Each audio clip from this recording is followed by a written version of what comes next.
청남 건영한의 이야기. 이 시간에는 소나무에 얽혀 있는 이야기를 할까 합니다. 어떤 사람이라도 꽃을 보고 성을 내는 사람은 없을 것입니다. 아름답게 피어 밝은 웃음을 던져주는 꽃은 실로 우리 정서 생활에 없어서는 안 될 아주 귀중한 동반자라고 생각을 합니다. 용모도 색깔도 다른 꽃에는 꽃마다 다른 아름다운 이야기가 서려 있습니다. 여기서는 내가 지금까지 90살을 넘게 살아오면서 보고 들은 그런 이야기를 하나씩 풀이해 볼까 합니다. 소나무의 전설은 이런 게 있습니다. 낙동강 용소에는 옛날에 2마리의 이무기가 살고 있었습니다. 이무기라고 하는 것은 용이 되기 직전에 아주 오래 묵은 구렁이를 말합니다. 그런데 그 각기 푸른 빛과 붉은 빛을 내는 이들 이무기는 무려 1000년 세월을 용이 되어 하늘로 올라가기만 기다리고 그 용소 안에서 깃들이고 있었습니다. 그러던 어느 날 산신령이 이들의 성천의 자격을 심사하기 위해 용소로 날라왔습니다.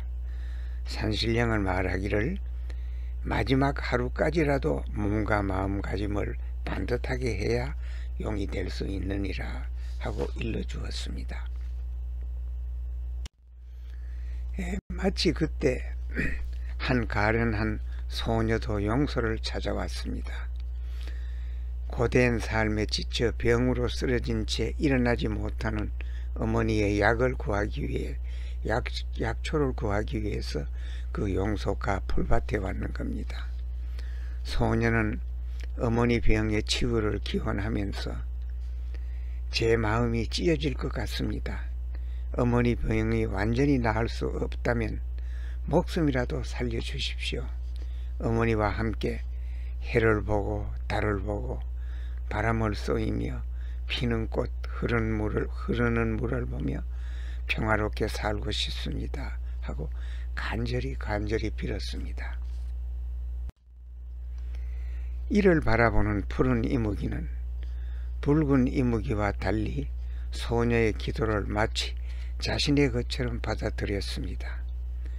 끝내 용이 되지 못하고 죽은 자신의 어머니 생각이 떠올랐기 때문입니다. 그때였습니다. 큰 진해 한 마리가 독의 기운을 가득 품고 소녀에게 접근하고 있었습니다. 푸른 이무기는 두고 볼 수 없었습니다. 자칫 진해의 독으로 자신의 몸이 녹아내릴 위험마저 잊어버리고 소녀의 위험을 구하고자 생각했습니다. 그러나 오로지 용이 되고 싶은 욕심만 가지고 사로잡혀 있는 붉은 이무기는 푸른 이무기의 그런 짓을 말렸습니다. 푸른 이무기는 그의 어머니가 남긴 말을 지키고 싶었습니다. 어머니는 용이 되는 것도 중요하지만 생명을 소중히 하고 지킬 줄 아는 것도 중요하다고 말씀하며 숨을 거두었기 때문입니다. 독을 내뿜으려는 진해에게 달려들었습니다. 독은 푸른 이무기를 향하는 듯 했습니다. 그러나 그때 산신령은 그 위기의 순간에 급히 날라들었습니다. 그리고 지팡이로 진해를 물리쳤습니다. 다음 날 용이 된 것은 푸른 이무기였습니다. 여전히 이무기의 몸에 머물고만 있는 붉은 이무기는 산신령에게 따져서 물었습니다. 그랬더니 산신령은 말했습니다.